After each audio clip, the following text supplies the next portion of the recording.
Baik, assalamualaikum warahmatullahi wabarakatuh.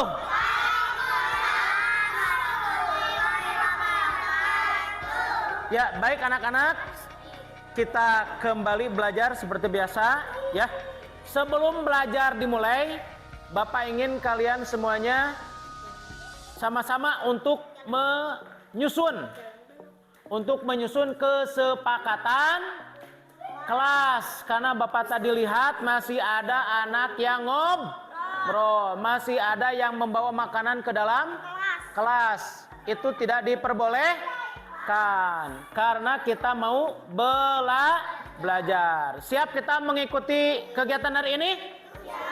Ya, coba satu kali tepuk semangat.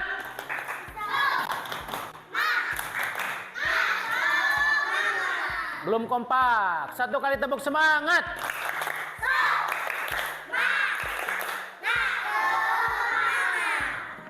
Ya, baik, perhatikan. Kita sama-sama akan membuat kesepakatan ke kelas terlebih dahulu. Supaya apa tujuannya? Supaya belajar kita benar-benar tertib. Kemudian supaya belajar kita benar-benar sungguh-sungguh. Supaya belajar kita bermanfaat dan bermakna dan menghasilkan pembelajaran yang berkualitas. Ya, tidak banyak waktu yang terbuang. Perhatikan, itu Badle, perhatikan. Siap. Kita buat dulu kesepakatan kelas nanti. Boleh kalian sama-sama mengacungkan, siapa yang mau mengacungkan tangan untuk memberikan poin-poin kesepakatan kelasnya. Duduk yang rapi, nggak boleh gitu. Pertama, kesepakatan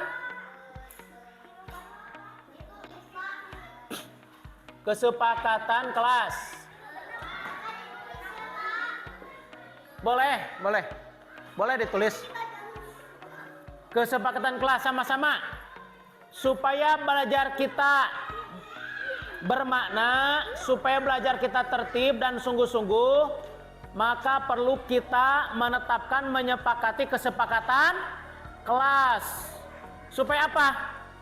Supaya belajarnya bagaimana tadi? Supaya belajarnya tertib, teratur, sungguh-sungguh, hikmat, gimana lagi? Serius. Ya. Dan supaya belajarnya benar-benar kalian melaksanakan tugas-tugas dalam pembelajaran. Siap, yang pertama apa? Belajar itu harus bagaimana ketika kita masuk? Harus apa, Cung? Pas masuk harus apa? Pas masuk boleh mengucapkan, siapa tadi yang bilang? Ya, mengucapkan salam. Boleh ditulis, boleh mengucapkan salam. Yang kedua apa? Masuk tepat waktu. Hadir atau masuk tepat waktu.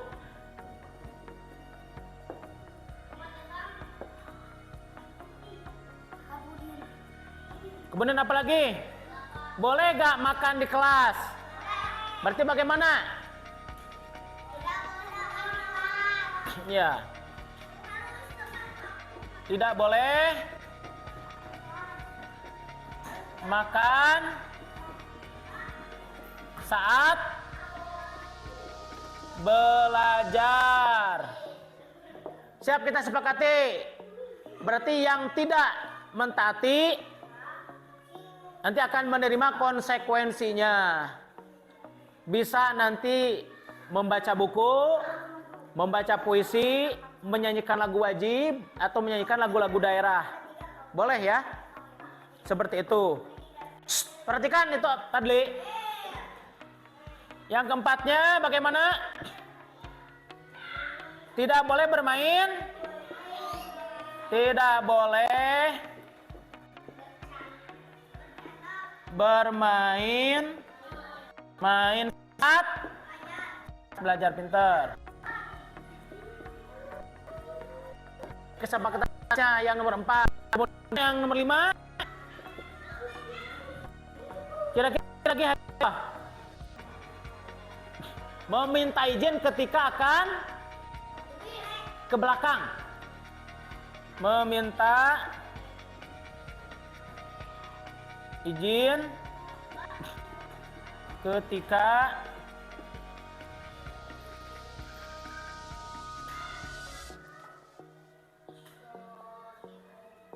mau ke toilet ya atau ke belakang.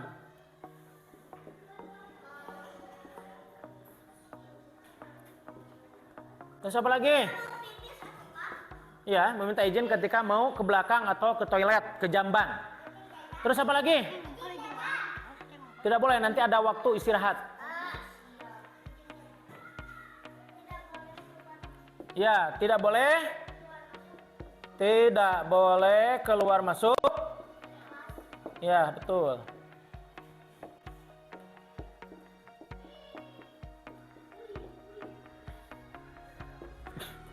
Berarti di kelas harus bagaimana? Harus tidak boleh keluar masuk kelas. Berarti ketika di dalam kelas mengikuti pembelajaran dengan sungguh. Boleh gak ribut? Boleh gak ribut? Tidak boleh. Mengikuti pembelajaran dengan sungguh-sungguh.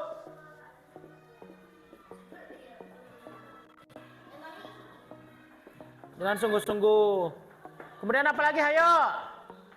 Mengerjakan tugas dengan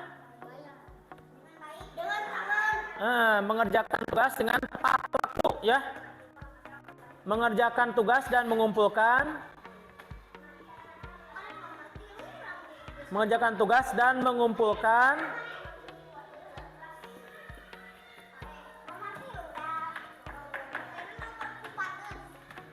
mengerjakan tugas dan mengumpulkan tugas dengan tepat waktu. Tepat waktu.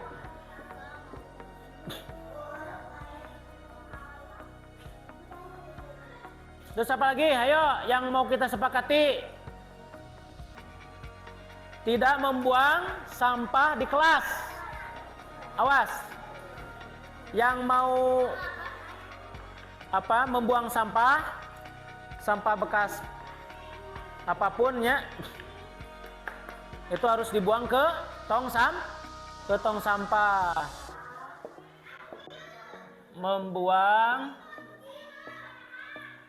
sampah ke tong sampah.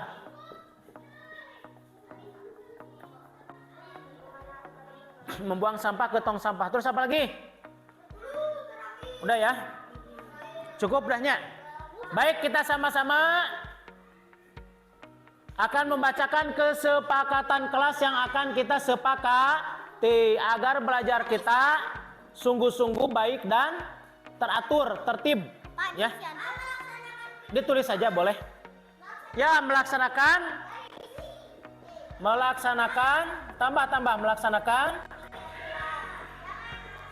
piket sesuai jadwal.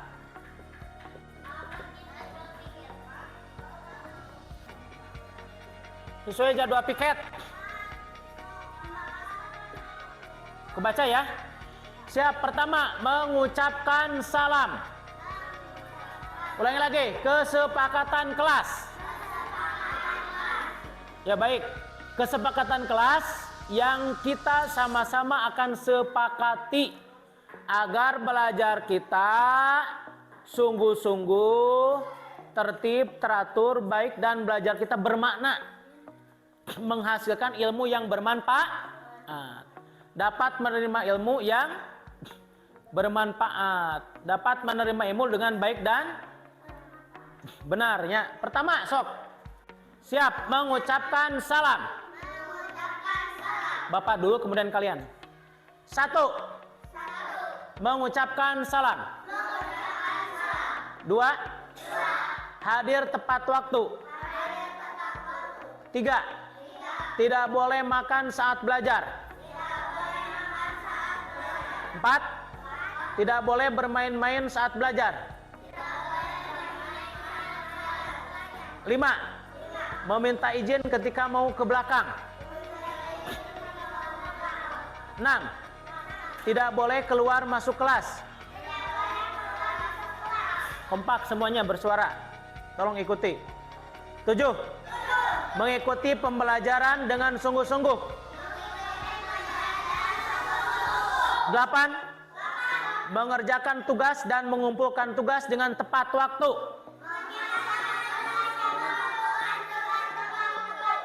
9. Membuang sampah ke tong sampah. 10. Melaksanakan piket sesuai jadwal piket. Nah itu ya, ada 10 poin kesepakatan kelas yang akan kita laksanakan secara bersama-sama, konsisten, bertanggung jawab, dan melaksanakan tugas dengan amanah. Amin ya Allah ya Rabbal. Amin. Baik. Udah selesai belum? Kalau belum silakan dilanjutkan untuk mencatatnya. Silakan boleh dicatat ya. Setelah mencatat kita lanjut dengan pembelajaran bahasa Sunda.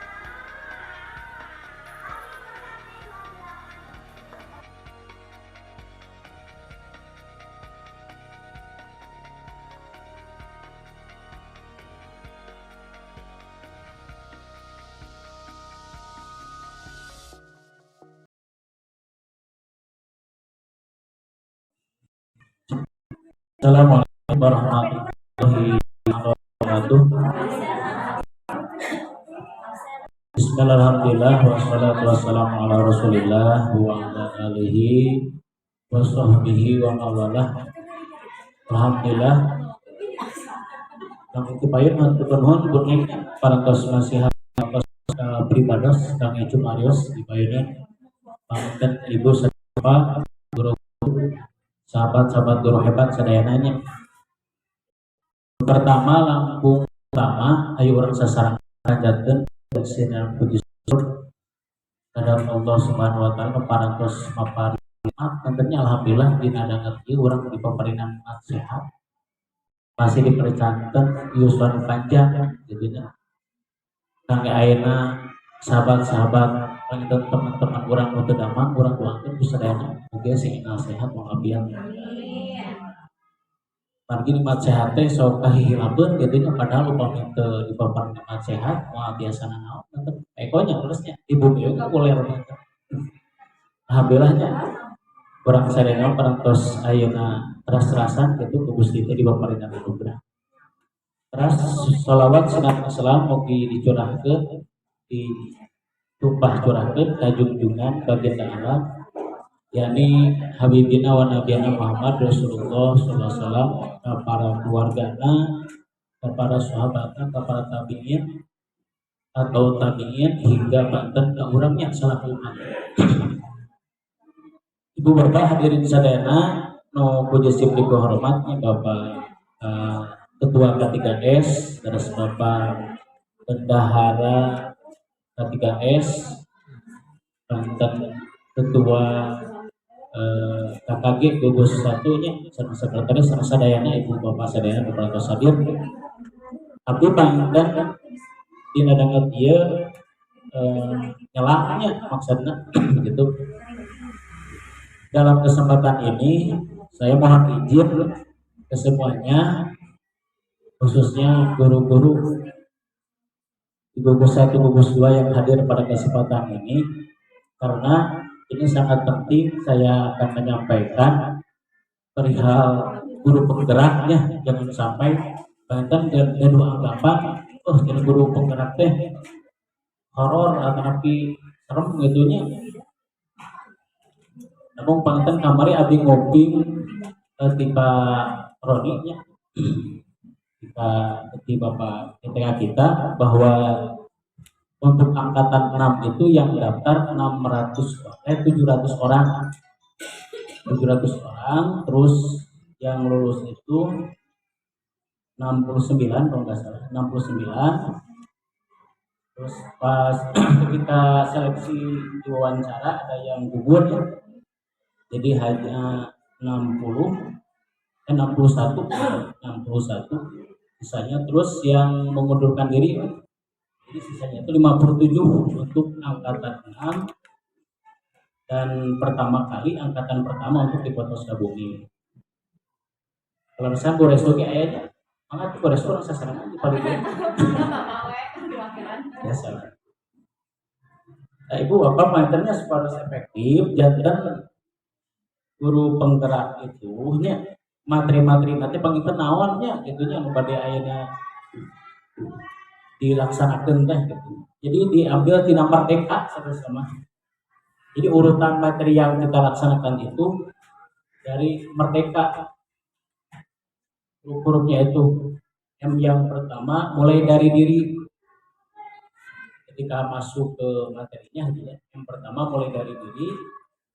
Itu di sana kita belajar mandiri ya, membaca-baca itu di LMS karena disediakan LMS di SIM PKB ya, tinggal kita login, dibuka di sana ada LMS-nya. Nah, nanti di sana berurutan dari mulai M, E, R, D, E, A. M yang pertama mulai dari diri.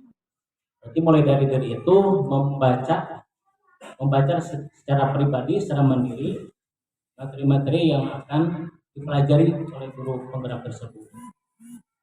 Kemudian setelah M itu berarti E ya, itu eksplorasi konsep, masih sama memperdalam materi-materi konsep tentang guru penggerak.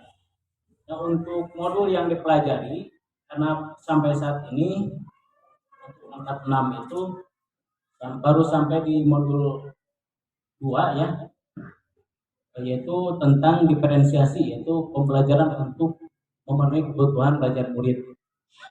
Nah, modul 1 itu terdiri dari submodul lagi, ada modul 1.1, modul 1.2, modul 1.3, modul 1.4 dan sekarang masuk ke modul 2 yaitu 2.1.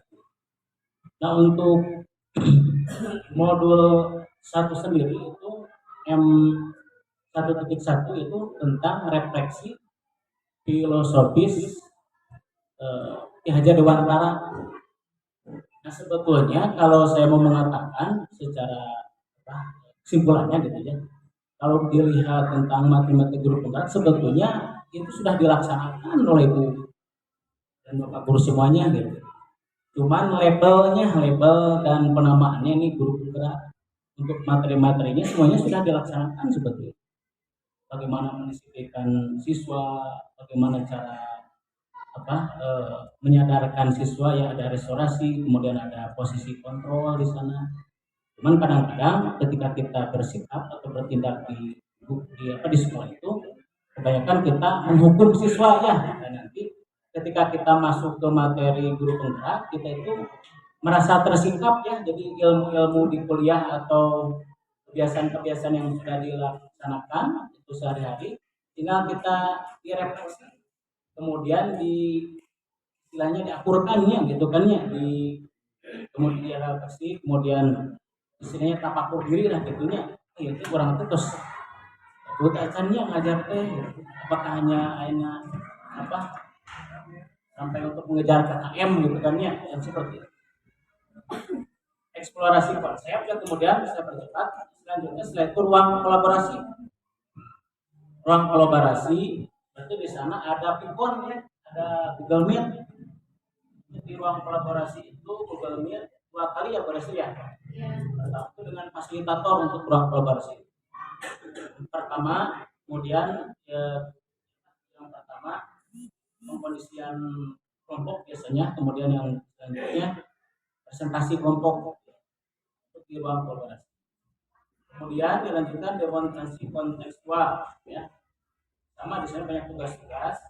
Bahkan untuk mulai dari diri juga termasuk eksplorasi konsep itu sampai ada 22 halaman gitu kan. Terus di sana kita harus mengisi komennya banyak lah sebagainya. Makanya untuk pelaksanaan ini kan guru penggerak itu 6 bulan. Untuk angkatan 6 ini kami ya untuk baru angkatan pertama di itu baru 2,5 bulan baru itu ya. Iya. Baru 2 bulan lebih dan ya. 2 bulan setengah. Nanti sampai Desember kita istirahat dulu katanya, Januari Februari menunggu anggaran turun katanya. Terus dilanjutkan lagi dari Maret sampai Mei. Karena ini kan program lebih mudah masa Paradim ya. Kalau misalkan sudah Paradim tahu apakah masih ada atau enggak ya. Kemudian di demonstrasi kontekstual juga ini banyak tugas yang harus kita buat ya. Selanjutnya elaborasi pemahaman ya dari D, kemudian per D ya. Elaborasi pemahaman materi. Nah ini kita Google Meet atau Pivot dengan instruktur nasional ya untuk tiap modulnya. Terus 1.1 1.2 beda-beda untuk pengampu elaborasi, kemudian dilanjutkan koreksi antar materi. Nah sama di koreksi antar materi juga yang MS banyak tugas ya yang harus mengambil ya koneksi antar materi, karena ini koneksi berarti hubungan antar materi yang harus kita sebutkan. Untuk tugas-tugasnya itu bisa PPT ya, bisa PowerPoint, bisa video, bisa map ya, dan gambar ya, seperti itu. Kemudian yang A, aksi nyata. Nah di dalam aksi nyata ada tugas lagi, terusnya tugas.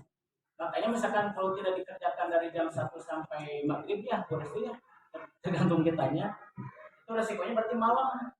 Bahkan ada yang sampai jam 1 ya. Karena di Ciberem itu yang masuk grup penggerak angkatan 6, Bu Restu Resna, Bu Restu Sudawati, dan saya sendiri. Makanya kalau tidak misalkan dikerjakan dari jam 1 atau jam 2 dan terlihat sampai maghrib atau sampai kapan, tergantung dengan catatan. Makanya misalkan kalau tiap LMS dibacanya pelan-pelan, kita tidak pakai IT, tidak pakai bahasa, kita pakai strategi gitu ya, masih lama itu prosesnya. Misalkan di eksplorasi konsep sampai 22 halaman masih lama ya. Cuman kita kan pakai ATM aja bersih ya, supaya cepat, karena waktunya juga sisa gitu ya, sisa dari sekolah, sisa dari keluarga. Kita harus jadi ini memampu pendidikan. Makanya kalau misalkan pakai ATM, ambil tiru dan modifikasi, insya Allah mungkin yang bisa kita lihat ya. Itu aja strateginya pakai ATM. Terus kita harus bisa memparafrasekan aja, memparafrase kalimat. Sebab kalau misalkan tidak diparafrase, kalau dijiplak ya sama dengan teman kita. Karena di masing-masing LMS itu kan ada komen-komennya, itu harus itu baru bisa checklist. Nah dari M ya, MERDEK itu mulai dari diri, eksplorasi konsep sampai aksi nyata itu kan harus checklist. Nah itu strateginya pakai ATM aja gitu kan. Cuma sambil bocoran aja. Sebab nanti boleh mengganti dan yang lainnya teman-teman lagi yang terus keduanya aja bocoran ya. Nah di dalam ini saya sedikit akan menyampaikan materi yang sudah dilakukan. Ini secara garis besarnya saja, biar ada gambaran. Ini kaitan materi. Pertama materi modul 1.1 itu adalah filosofi pemikiran Ki Hajar Dewantara. Kemudian di sini ada selanjutnya ada visi guru penggerak di modul 1.2. Kemudian 1.3-nya ada nilai dan peran guru penggerak. Ya. Dan untuk modul 1.4-nya adalah budaya positif. Karena bentuknya video ya. Nah makanya nanti pas kalau teman-teman kita ada yang lolos ya semuanya aja ini persiapan. Jadi untuk dokumentasi foto-foto dipersiapkan Pak Eko. Ketika Pak Eko ngajar, ketika Pak Eko membimbing, ada anak yang piket membersihkan, ada anak yang lagi berbaris, yang lagi baca, pokoknya dikomentasikan aja semuanya. Ya dikembangkan, ada tong Arica gitu buat aja. Nah, untuk pemikiran Kaja Dewantara sesuai dengan modul 1.1 bahwa tujuan pendidikan itu adalah menuntun segala kodrat yang ada pada anak, karena masing-masing anak itu memiliki kodrat yang berbeda. Jadi tidak bisa disamaratakan gitu kan ya. Dengan cara mengajar kita mengeneralisasi satu kelas tidak bisa. Jadi kita itu harus benar-benar guru itu harus mampu mengetahui mengenali kodrat-kodrat anak khasnya gitu kan. Bahkan ada anak yang jago tarik suara ya gitu kan. Ada anak yang jago tarik tambang gitu kan, itu masing-masing kan punya khasnya sendiri. Nah ini menurut Ki Hajar Dewantara bahwa pendidikan itu menuntun segala kodrat yang ada pada anak-anak agar mereka dapat mencapai keselamatan dan kebahagiaan yang setinggi-tingginya, baik sebagai manusia maupun sebagai anggota masyarakat. Jadi guru penggerak itu harus memahami ke filosofis pemikiran Ki Hajar Dewantara. Bahkan nanti kan kita kurikulumnya juga kan IKM implementasi kurikulum merdeka. Sebentar lagi ini lagi transisi, kita akan meninggalkan kurikulum 2013, kita memasuki ke kurikulum merdeka. Makanya ini untuk kurikulum merdeka itu sebetulnya diambil dari pemikiran-pemikiran Ki Hajar Dewantara gitu kan, dengan semboyannya Ingarso Sung Tulodo kan ya, bukan Sung Tolodo gitu. Ingarso Sung Tulodo, ada kan itu ada teman CGP yang lain saking mungkin kadang atau gimana pengucapan Sung Tulodo juga Sung Tolodo gitu kan di video itu. Ini udah ke-upload ke YouTube gitu. Ingarso Sung Tulodo Ing Madyo Mangun Karso ya Turi Handayani.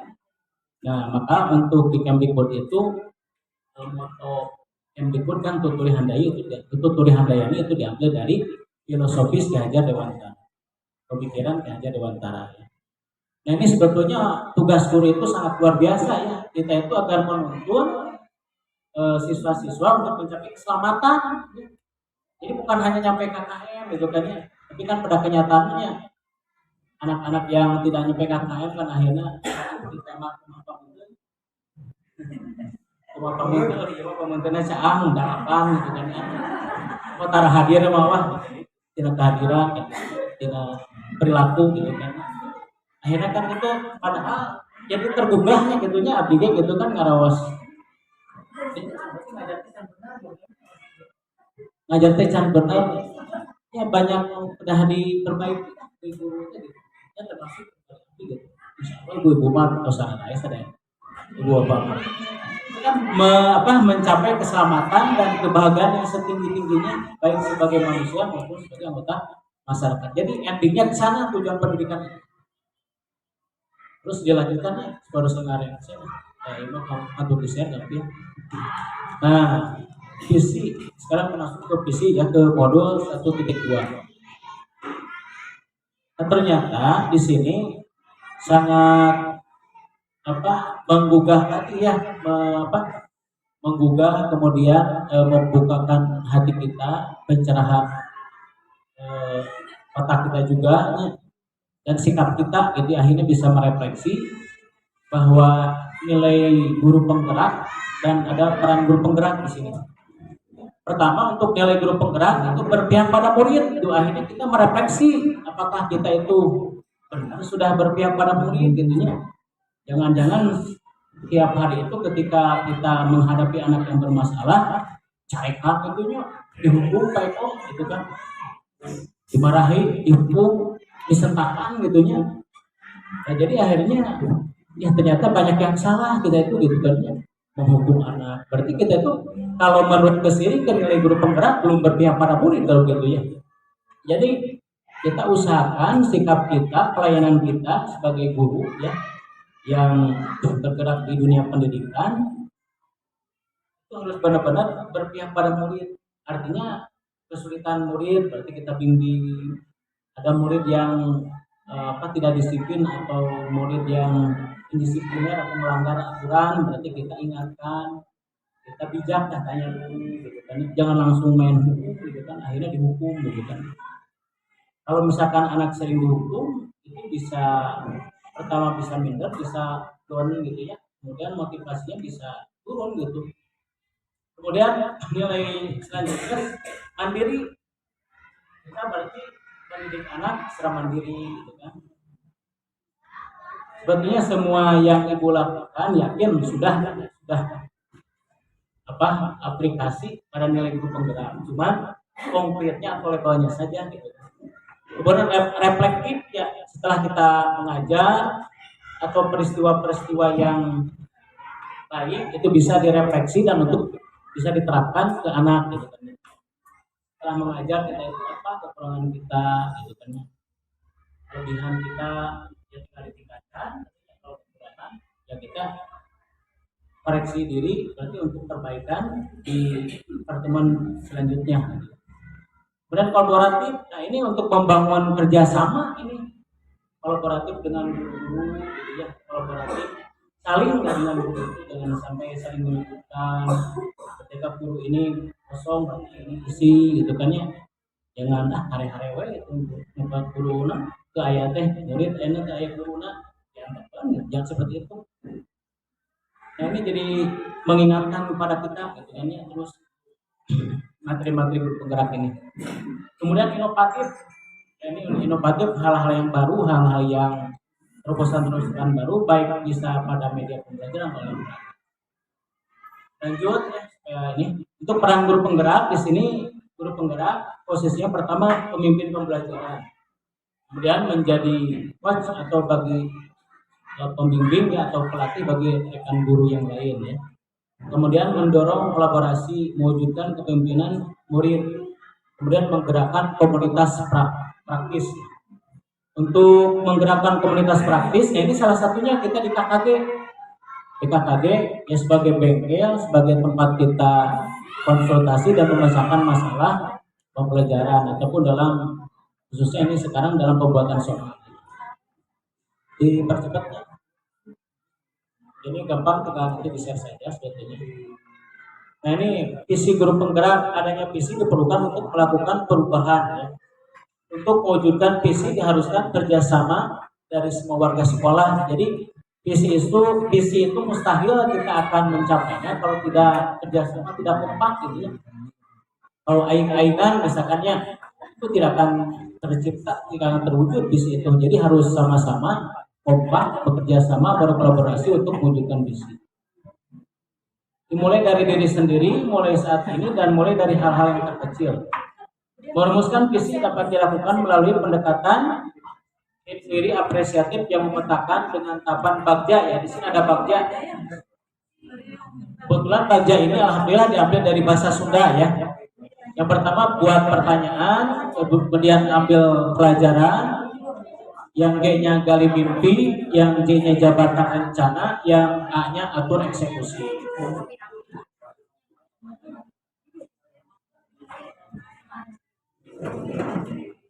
Nah, untuk budaya positif, yakin ibu bapak semuanya kan budaya positif di sekolahnya masing-masing.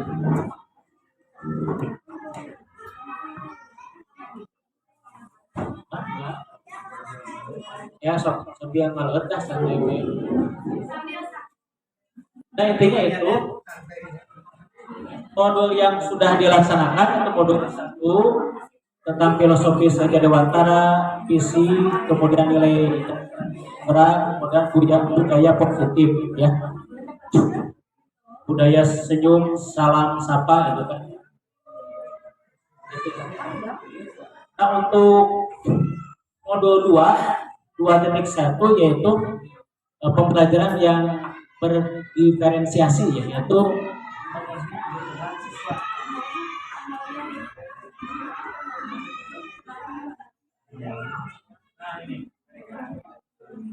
dilanjutkan untuk disiplin positif merupakan pendekatan pendidik ya, mendidik anak untuk kontrol diri dan membentuk kepercayaan diri anak.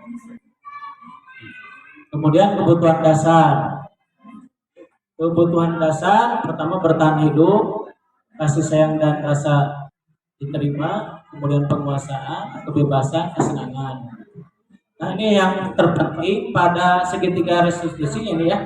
Jadi dibagi ada 3, menstabilkan identitas validasi, tindakan setelah menanyakan, kemudian keyakinan. Ini ketika kita menghadapi anak-anak yang bermasalah.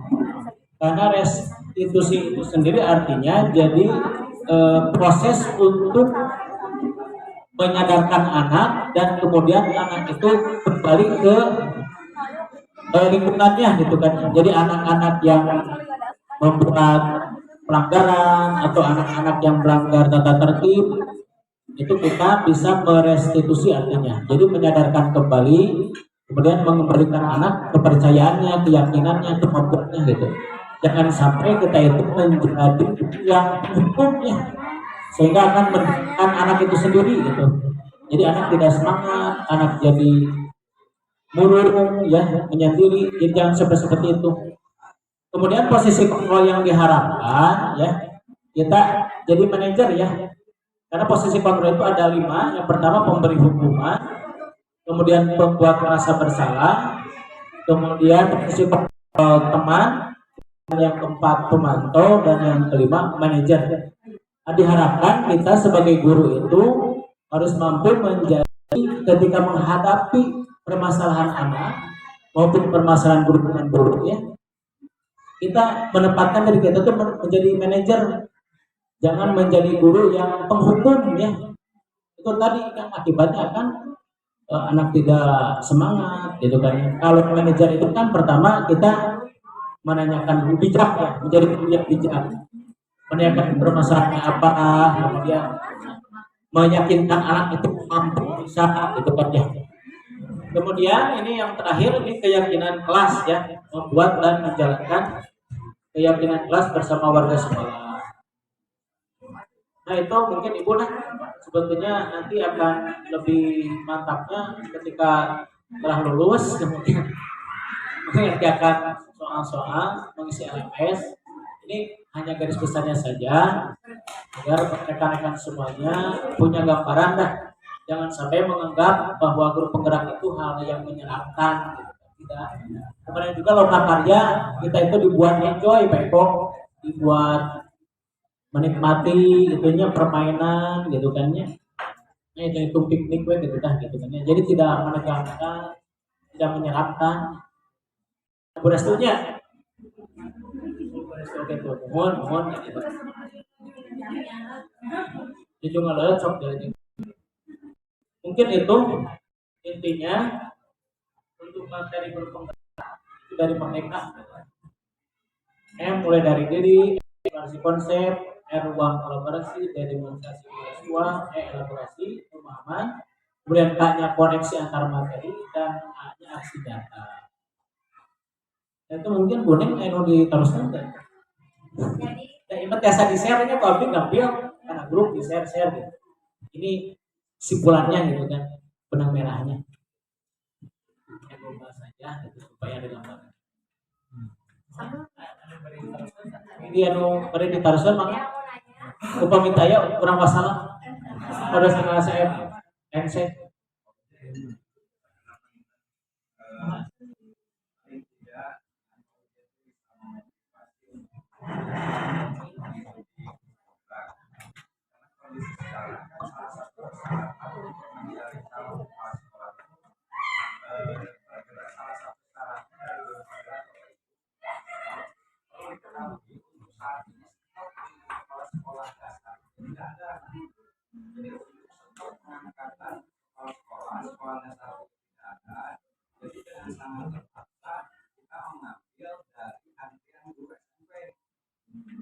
Saking kosong-kosongnya, jadi saking kosong-kosongnya kepala sekolah dasar, maka rencana untuk tahun ini mengambil dari guru SMP yang sudah lolos seleksi dan ini kan menjadi apa namanya, menjadi motivasi untuk kita semua. Jangan sekarang bergerak salah satu menjadi kepala sekolah kita kepala sekolah SD dan SMP. Sampai terjadi demikian, Eko mudah-mudahan nanti yang lain itu menyusul di bawah itu ya. Jangan menjadi jangan menjadi oh ada salah jangan terbeban gitu.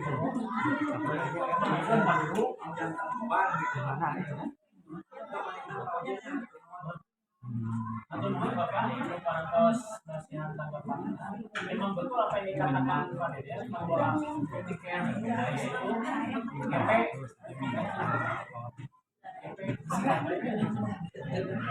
yang bergerak sama yang singkatnya. Nah, mungkin di sini ibu bapak wanita pada efektif nantinya gambil lima kantor share di grup kakak gitu. Bila itu ditaruh sendiri tapi saya kurang masalah mau kita ya.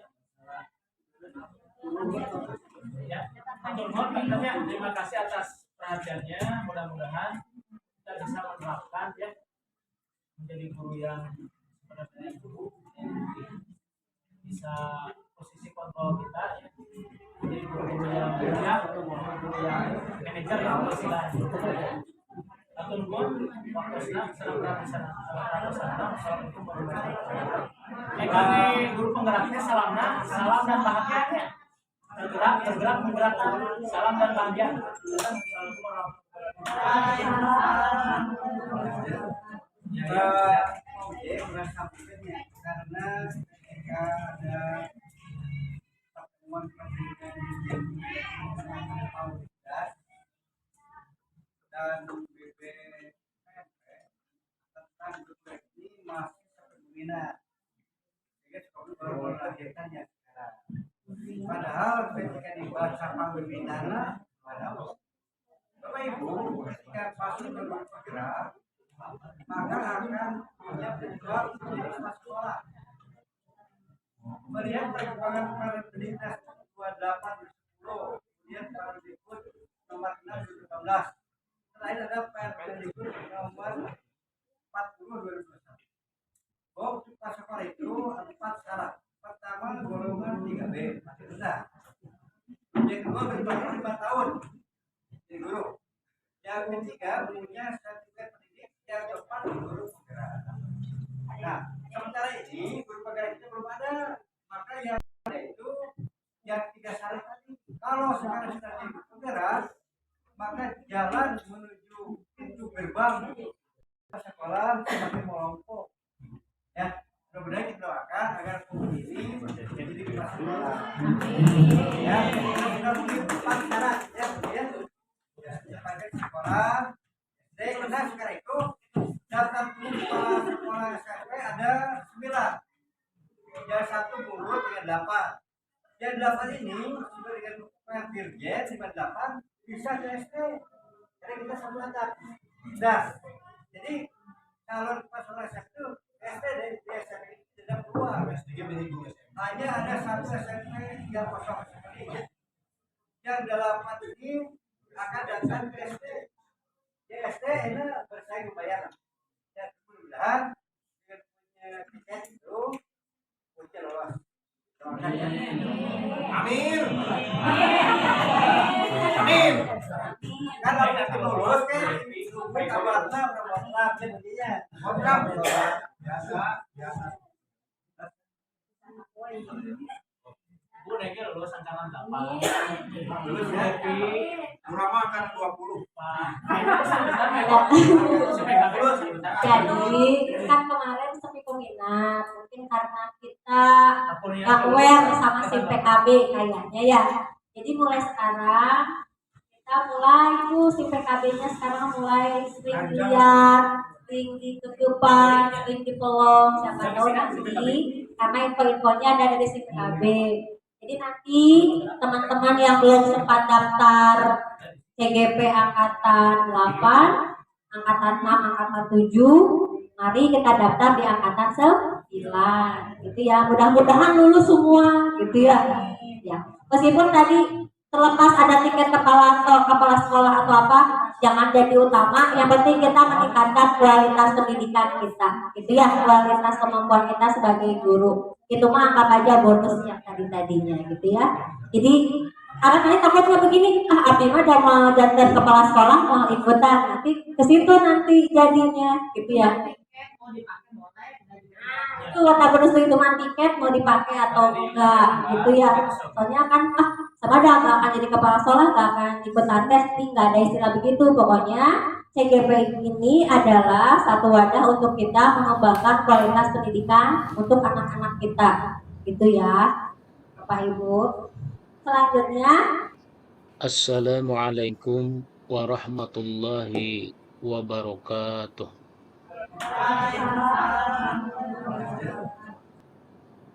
Bismillah, alhamdulillah, wassalatu wassalamu ala rasulillah wa ala alihi wa sahbihi wa mawalah. Alhamdulillah wa syukru ala ni'amillah. Yang saya hormati Bapak Ketua K3S Kecamatan Ciberem, yang saya hormati Bapak Bendahara K3S, yang saya hormati Bapak Ketua KKG Gugus 1 Kecamatan Ciberem,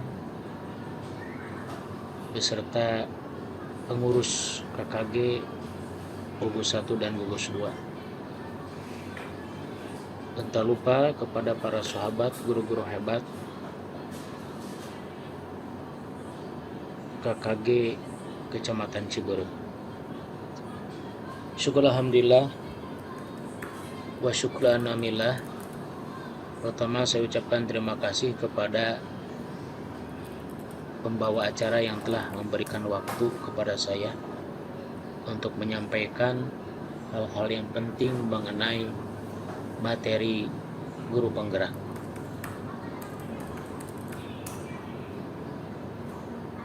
Alhamdulillah kita semuanya dapat berkenan hadir di forum KKG ini. Ini semata-mata karunia dari Allah Subhanahu wa taala. Dengan ucapan alhamdulillahirabbil alamin, segala puja dan puji syukur kita panjatkan kehadirat Allah yang merajai segala alam. Selanjutnya salawat berserta salam semoga tercurah kepada junjungan baginda alam, yakni Nabi besar Muhammad Rasulullah sallallahu alaihi wasallam. Maka dengan ucapan Allahumma shalli ala sayyidina Muhammad wa ala ali sayyidina Muhammad, kita semuanya mengharapkan syafaat dan pertolongan dari baginda kita yang tercinta. Selanjutnya, semoga salawat tercurah kepada para keluarga Nabi besar kita, para tabi'in, atba'ut tabi'in, hingga kepada kita selaku umatnya yang setia kepada ajarannya. Alhamdulillah hadirin sahabat-sahabat guru hebat, pada kesempatan yang berbahagia ini saya dapat kesempatan untuk memberikan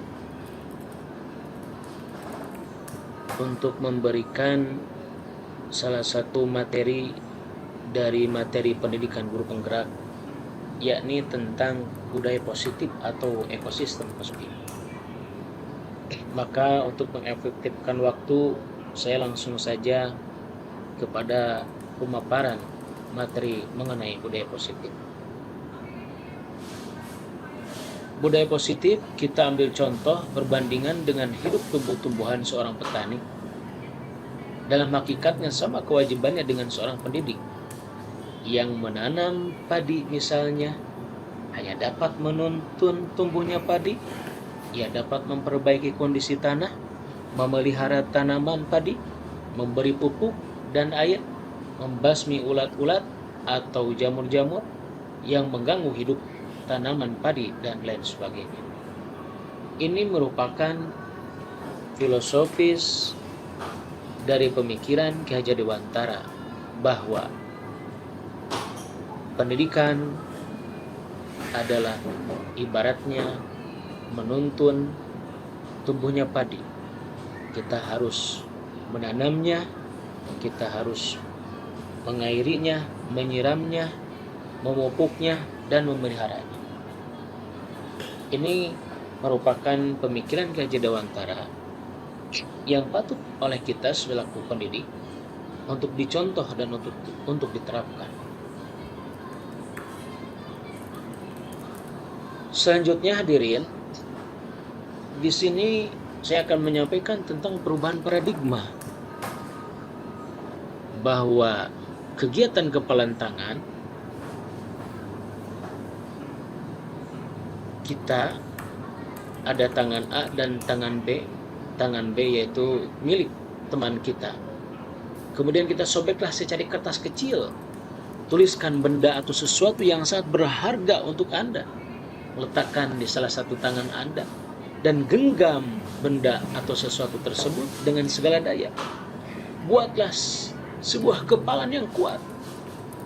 Dan teman Anda yang B akan mencoba dengan sekuat tenaga, dengan berbagai cara untuk meminta Anda memberikan benda tersebut, membujuk, merayu, berbicara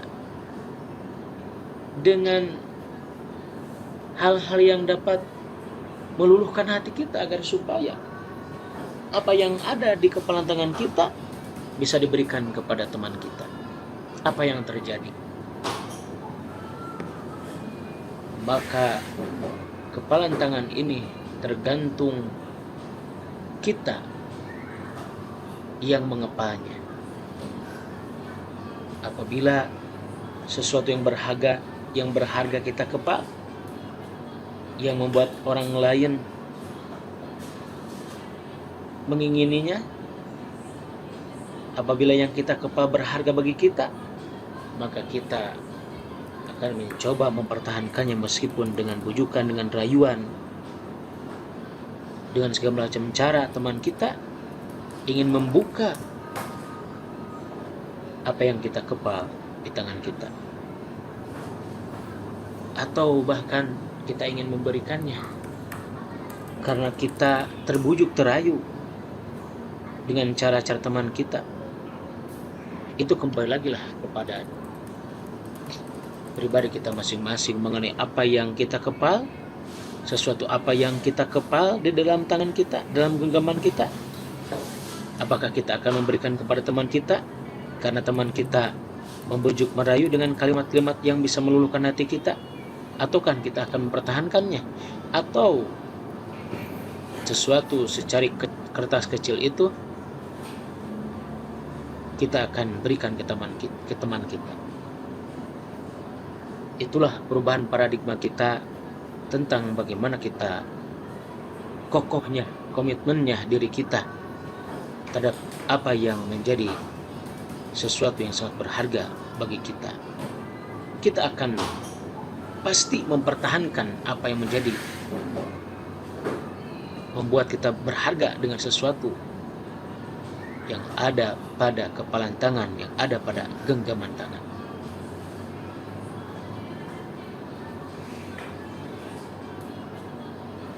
Perubahan paradigma teori kontrol, ilustrasi kontrol. Ilusi guru mengontrol murid, ilusi bahwa kritik dan membuat orang merasa bersalah dapat menguatkan karakter. Ilusi bahwa semua penguatan positif, efektif, dan bermanfaat. Ilusi bahwa orang dewasa memiliki hak untuk memaksa. Perubahan paradigma stimulus, respon, teori kontrol. Bisakah kita mengontrol seseorang? Stimulus, respon, teori kontrol. Kita mencoba mengubah orang agar berpandangan sama dengan kita. Lalu teori kontrolnya apa? Kita berusaha memahami pandangan orang lain tentang dunia.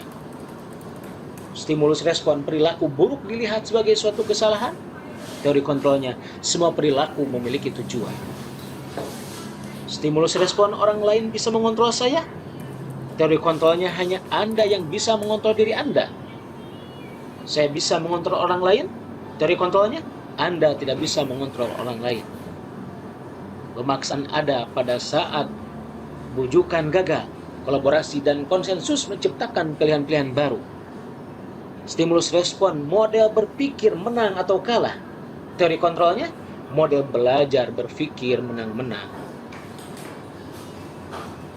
Selanjutnya, maka di sini akan timbul makna disiplin. Berasal dari bahasa Latin disiplina yang artinya belajar. Maka asal dari kata ini berkonotasi dengan disiplin diri dari murid-murid Sokrates dan Plato.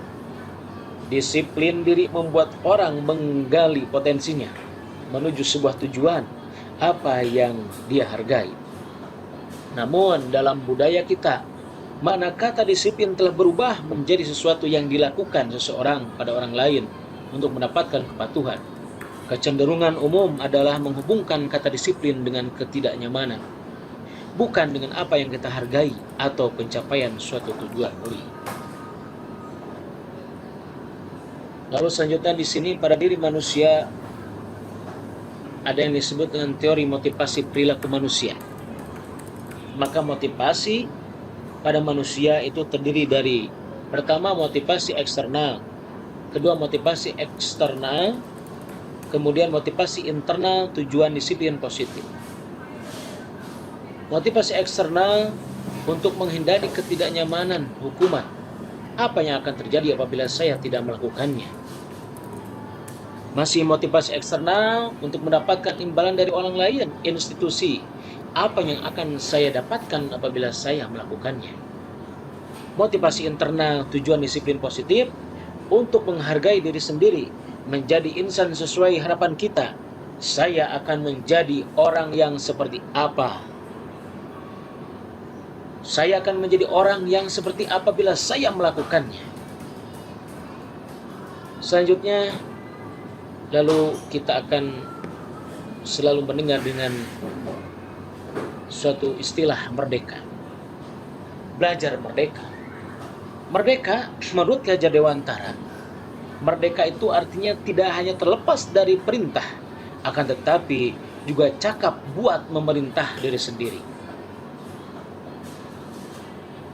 Lalu selanjutnya kita akan masuk kepada kesepakatan kelas, keyakinan kelas, lingkungan positif, dan budaya positif. Keyakinan kelas, hukuman dan penghargaan, punishment dan reward. Mengapa tidak peraturan saja? Mengapa harus keyakinan kelas? Timbul suatu pertanyaan. Mengapa kita memiliki peraturan harus menggunakan helm bila mengendarai kendaraan roda 2? Mengapa kita memiliki peraturan 3M, menggunakan masker, mencuci tangan dan menjaga jarak 1,5 meter? Dan mengapa kita memiliki peraturan harus datang tepat waktu pada saat mengikuti pelatihan? Untuk mendukung motivasi intrinsik, kembali ke nilai-nilai atau keyakinan-keyakinan lebih menggerakkan seseorang dibandingkan mengikuti serangkaian peraturan-peraturan. Artinya kita buat kesepakatan kelas. Pertama, kami guru dan murid yang saling menyayangi. Ada satu ikatan emosional dengan murid, sehingga murid akan menjadi rindu, sehingga murid akan menjadi merasa sayang kepada guru, sehingga murid menjadi cinta kepada guru, sehingga murid menjadi senang dengan kehadiran guru. Kami murid yang semangat belajar. Murid di sini dengan semangat belajar karena guru membuat nyaman, guru berada di sisinya yang selalu membantu, membimbing, menuntun murid. Kami murid yang peduli dengan teman-teman. Maka di sini ditumbuhkan rasa kepedulian, ditumbuhkan rasa sosialisasi, rasa sosial dengan teman-teman, saling menolong dan saling membantu. Selanjutnya kegiatan pendalaman keyakinan kelas. Ada tabel T dan tabel Y. Di sini hormat di sini ada hormat. Kami meyakini bahwa sangat penting untuk menghormati semua orang dan barang milik orang lain. Kemudian bekerja. Bekerja di sini ada terdengar, terlihat, berperilaku. Hormat juga sama, terdengar, terlihat, berperilaku. Bekerja, kami meyakini bahwa sangat penting untuk mengerjakan segala pekerjaan atau mengikuti kegiatan yang telah ditugaskan. Diterima dan dimiliki. Kami meyakini bahwa sangat penting untuk merasa diterima pada suatu kelompok dan saling peduli satu dengan yang lain. Hormat, tampak seperti, tidak tampak seperti. Bekerja, tampak seperti, tidak tampak seperti. Diterima dan dimiliki. Tampak seperti dan tidak tampak seperti. Selanjutnya, peraturan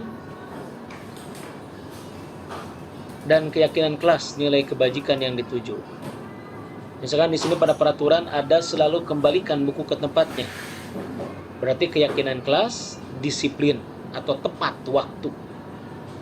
Dilarang mengganggu orang lain, berarti saling menghargai. Hadir di sekolah 15 menit sebelum pembelajaran dimulai, hadir tepat waktu. Dilarang melakukan kekerasan, berarti di sini apa? Memiliki kasih sayang sesama manusia atau humanis ya. Dilarang menggunakan narkoba, menjauhi dari hal-hal yang berbahaya. Bergantian atau menunggu giliran. Keyakinan antri, tertib, gunakan masker, menjaga protokol kesehatan, jangan berlari di kelas atau koridor. Berarti di sini disiplin, tertib di kelas. Selanjutnya ini masih peraturan tentang keyakinan kelas, nilai kebajikan yang dituju. Baik, untuk selalu kembalikan buku ke tempatnya itu tanggung jawab ternyata ya, tanggung jawab. Namun tadi apa yang disampaikan bisa juga. Dilarang mengganggu orang lain, berarti menghormati orang lain dan diri sendiri. Hadir di sekolah 15 menit sebelum pembelajaran dimulai, menghormati orang lain, komitmen pada tujuan berkomitmen. Dilarang melakukan kekerasan, keselamatan, menghormati orang lain. Dilarang menggunakan narkoba, kesehatan. Bergantian atau menunggu giliran, menghormati orang lain, kesabaran. Gunakan masker, kesehatan, keselamatan. Jangan berlari di kelas atau koridor, keselamatan atau keamanan. Itu untuk keyakinan kelasnya. Dihukum oleh penghargaan. Pertama, dihukum oleh penghargaan, artinya di sini ada beberapa item-item yang dapat kita pelajari. Pengaruh jangka pendek dan jangka panjang. Kemudian penghargaan menghukum, penghargaan mengurangi ketepatan, penghargaan tidak efektif, penghargaan merusak hubungan. Dihukum oleh penghargaan. Artinya kita menjas murid atau menjas siswa dengan reward, dengan penghargaan. Bukan menghukum siswa atau menjas siswa dengan sesuatu yang menyakitkan. Misal, seorang siswa yang tidak mengerjakan PR, kita berikan penghargaan dengan siswa tersebut bisa tampil membacakan puisi atau membacakan paragraf. Sangat luar biasa. Misalkan anak yang kesiangan, anak tersebut bukan dihukum dengan sesuatu yang menyakitkan atau menyudutkan, tetapi dihukum dengan penghargaan. Apabila anak masuk telat waktu, berarti anak tersebut misalnya kita bisa beri penghargaan dengan cara berpidato. Dipersilakan untuk berpidato atau dipersilakan untuk menyanyi, tampil di depan. Karena sesuatu itu dapat membangkitkan motivasinya, sesuatu itu dapat menjadi suatu kebanggaan bagi dirinya, sesuatu itu dapat membuat ia semangat dalam belajar, tampil percaya diri. Hal-hal yang positif itu yang perlu kita rubah paradigma yang selama ini yang terjadi di lapangan. Di sini berarti misalkan tindakan guru termasuk hukuman atau sanksi atau konsekuensi. Mencatat 100 kali di dalam buku kalimat saya tidak akan terlambat lagi karena terlambat ke sekolah. Itu hukuman ya. Lari mengelilingi lapangan basket 2 kali karena terlambat hadir di sekolah, hukuman. Murid diminta untuk push up 15 kali, hukuman. Menggantikan kertas tugas teman yang telah dicoret-coret, sanksi ya. Membersihkan tumpahan air di meja tulis karena tersenggol, sanksi. Murid disuruh untuk mengenakan sepatu seharian di sekolah, hukuman. Lari mengelilingi lapangan basket 2 kali karena terlambat 10 menit, sanksi. Perbedaan hukuman dan sanksi atau konsekuensi. Hukuman adalah sesuatu yang menyakitkan harus terjadi. Sedangkan sanksi, sesuatu harus terjadi. Sanksi atau konsekuensi. Membuat anak sakit, fisik maupun hati untuk jangka waktu lama, hukuman itu. Sedangkan sanksi membuat anak merasa tidak nyaman dalam jangka waktu pendek. Hukuman akan anak membenci kedisiplinan, sanksi anak menghargai disiplin. Hukuman paksaan, sanksi stimulus tanggapan.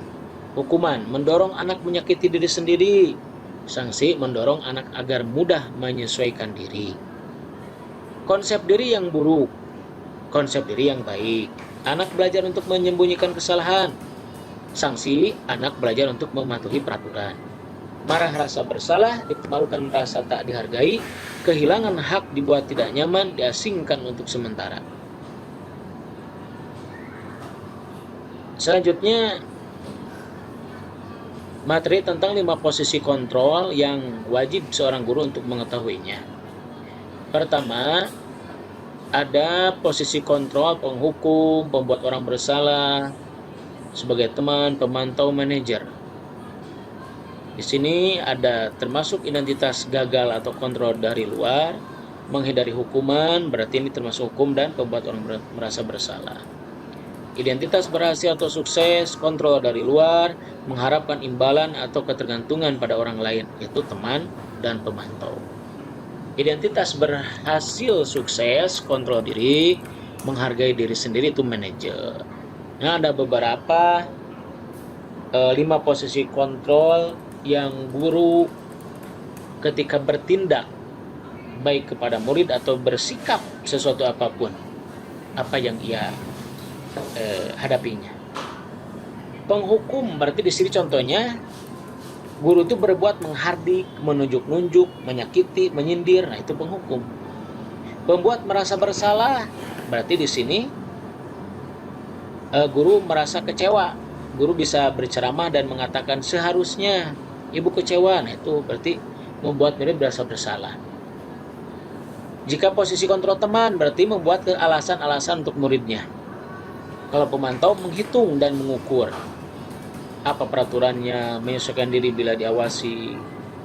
Nah, di sini dalam manajer yang terakhir itu mengajukan pertanyaan-pertanyaan. Jadi ketika seorang guru menghadapi masalah dengan muridnya atau ada masalah di kelas, ada perbuatan murid-murid yang kurang disiplin, berarti kalau kita sebagai guru yang bertindak pada posisi kontrol manager di sini bisa mengajukan pertanyaan-pertanyaan terlebih dahulu, mendiagnosa apa yang menjadi kesalahannya, tidak langsung menjas ya.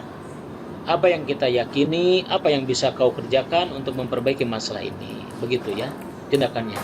Kemudian menguatkan pribadi. Kemudian murid meletakkan dirinya sebagai individu yang positif dalam dunia berkualitas. Jadi murid diposisikan berada pada kedudukan sebagai individu yang positif. Jangan kita sudutkan, jangan kita rendahkan, jangan kita kucilkan, tapi kita posisikan dalam kedudukan yang mulia, yang positif. Selanjutnya, bagaimana caranya saya bisa memperbaiki keadaan? Nah, itu adalah tentang guru dalam posisi kontrol manajer. Kemudian mengevaluasi diri, bagaimana cara memperbaiki diri. Nah, ini penghukum. Nah, biasanya nada suara tinggi, bahasa tubuh, mata melotot, dan jari menunjuk-nunjuk. Kemudian akibat, kemungkinan murid marah dan mendendam atau bersifat agresif. Yang kedua, membuat orang lain merasa bersalah. Nada suara memelas, halus, sedih, bahasa tubuh merapat pada anak, lesu. Adik, kamu ini bagaimana ya? Kamu sudah berjanji dengan ibu tidak akan terlambat lagi. Kamu kenapa ya senang sekali mengecewakan ibu? Ibu benar-benar kecewa sekali. Nah, ini bagaimana perasaan murid bila ditegur seperti cara ini? Ya, ini pasti akan membuat murid merasa bersalah, merasa salah terus, merasa digerutu, dan merasa direndahkan mungkin ya. Akibat murid akan merasa bersalah telah mengecewakan ibu atau bapak gurunya. Murid akan merasa menjadi orang yang gagah dan tidak sanggup membahagiakan orang lain. Kadangkala sikap seperti ini lebih berbahaya dari sikap penghukum karena emosi akan tertanam rapat di dalam diri murid. Murid menahan perasaan, tidak seperti murid dengan guru penghukum, di mana murid bisa menumpahkan amarahnya walaupun dengan cara negatif. Murid tertekan seperti inilah yang tiba-tiba bisa meletus amarahnya dan bisa menyakiti diri sendiri atau orang lain. Nah, ini ketika kita bertindak sebagai posisi teman, nada suaranya bagaimana? Ramah, akrab, dan bercanda. Bahasa tubuh merapat pada murid, mata dan senyum jenaka. Nah, ini ya. Contohnya, Adi, ayolah bagaimana sih kamu? Kemarin kamu sudah janji ke Bapak bukan? Kenapa terlambat lagi? Sambil tertawa riang, ya sudah tidak apa-apa, duduk dulu sana, nanti Pak Guru bantu kamu ini, sambil senyum-senyum. Nah ini, akibat murid akan merasa senang dan akrab dengan guru. Ini termasuk dampak yang positif, hanya saja di sisi negatif, murid menjadi tergantung pada guru tersebut. Bila ada masalah, dia merasa bisa mengandalkan guru tersebut untuk membantunya. Akibat lain dari posisi teman, Adi hanya akan berbuat sesuatu bila ada yang menyuruh atau bila yang menyuruh guru tersebut, dan belum tentu berlaku yang sama dengan guru atau orang lain. Nah ini akibatnya seperti itu. Pemantau, bagaimana pemantau? Nadanya suara datar, bahasa tubuh yang koromah. Ini ya terjadi pada percakapan ini. Guru, Adi, tahukah kamu jam berapa kita mulai? Adi, tahu Pak. Guru, kamu terlambat 15 menit. Apakah kamu sudah mengerti apa yang harus dilakukan bila terlambat? Adi, paham Pak. Saya harus tinggal kelas pada jam istirahat nanti dan mengerjakan tugas ketertinggalan saya. Guru, ya benar. Nanti pada saat jam istirahat, kamu harus sudah di kelas untuk menyelesaikan tugas yang tertinggal tadi. Saya tunggu. Nah, ini. Bagaimana coba perasaan murid diperlakukan seperti ini? Akibat, murid memahami sanksi yang harus dijalankan karena telah melanggar salah satu peraturan sekolah. Guru tidak menunjukkan suatu emosi yang berlebihan, menjadi marah atau membuat merasa berbuat salah. Murid tetap dibuat tidak nyaman. Nah, jadi posisi pemantau juga tetap murid ya tidak nyaman tetap. Nah, ini pada posisi manajer, bagaimana nada suaranya tulus, bahasa tubuhnya tidak kaku, mendekat ke murid. Tadi ya, ini bisa digunakan dengan cara-cara seperti ini. Guru, Adi, apakah kamu mengetahui jam berapa sekolah dimulai? Adi, tahu Pak, jam 7. Guru, ya, jadi kamu terlambat. Kira-kira bagaimana kamu akan memperbaiki masalah ini? Adi, saya bisa menanyakan teman saya Pak untuk mengejar tugas yang tertinggal. Guru, baik, itu bisa dilakukan. Apakah besok akan ada masalah untuk kamu agar bisa hadir tepat waktu ke sekolah? Adi, tidak Pak, saya bisa hadir tepat waktu. Guru, baik, saya hargai usahamu untuk memperbaiki diri.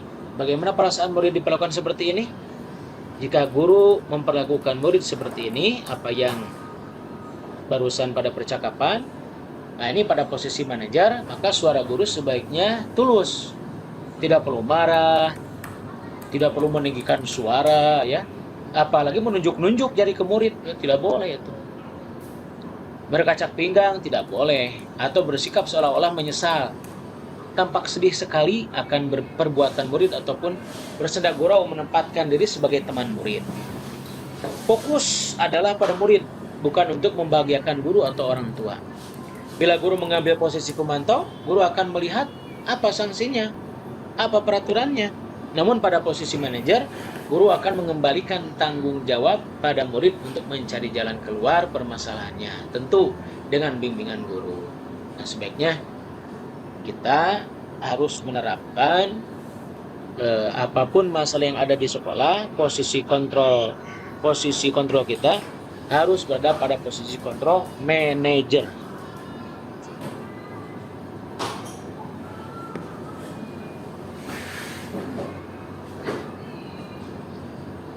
Nah, di sini ada beberapa kegiatan nada suara ya, penghukum, buat orang lain merasa bersalah, teman, pemantau atau manajer.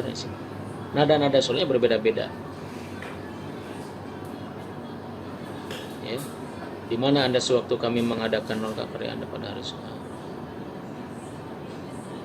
Selanjutnya, ketika guru menghadapi masalah-masalah yang ada di sekolah atau di kelas, maka siswa-siswa yang terlibat dalam masalah itu, kita akan memproses siswa itu dan menciptakan situasi bagi murid yang baik dan murid itu sehingga bisa kembali kepada lingkungannya atau kepada kelompoknya.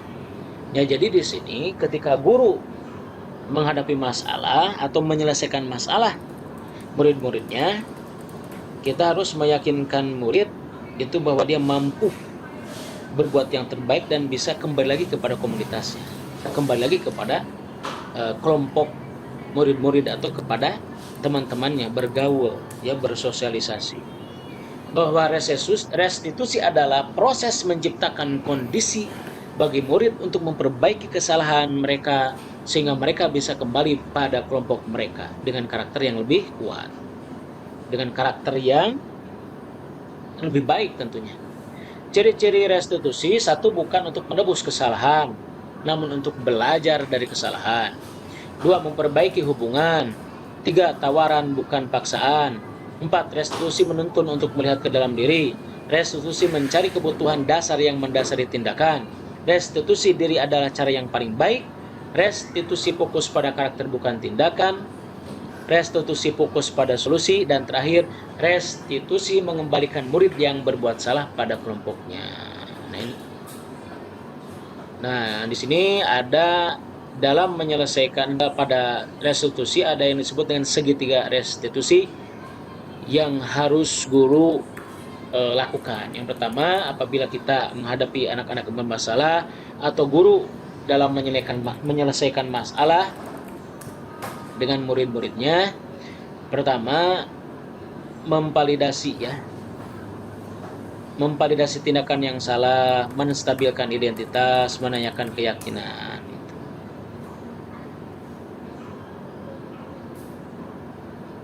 Menstabilkan identitas itu pertama, menstabilkan identitas. Ini untuk membuat anak yang merasa gagal karena berbuat salah menjadi positif terhadap dirinya. Bagaimana menstabilkan identitas? Guru berkata, berbuat salah itu hal yang manusiawi. Tidak ada manusia yang sempurna. Bapak Ibu juga buat salah. Kita pasti bisa menyelesaikan permasalahan ini. Bapak Ibu tidak tertarik untuk mencari tahu siapa yang benar, siapa yang salah.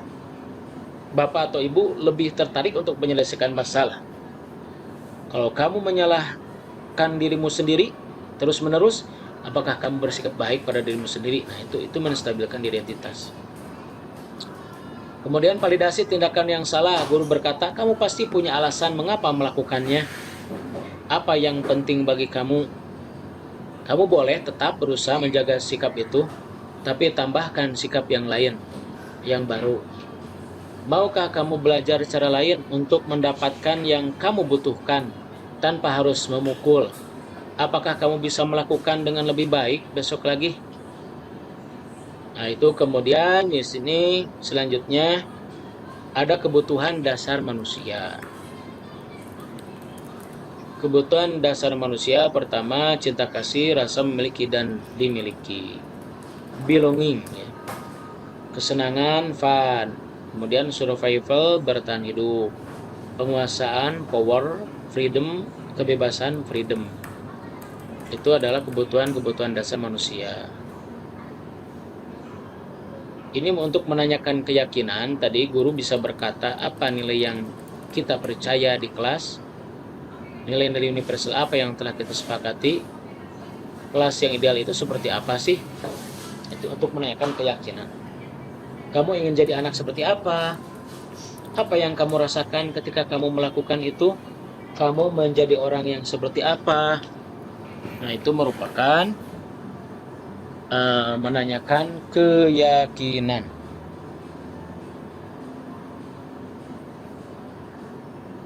Selanjutnya, Bapak Ibu hadirin, mungkin di sini mudah-mudahan apa yang saya sampaikan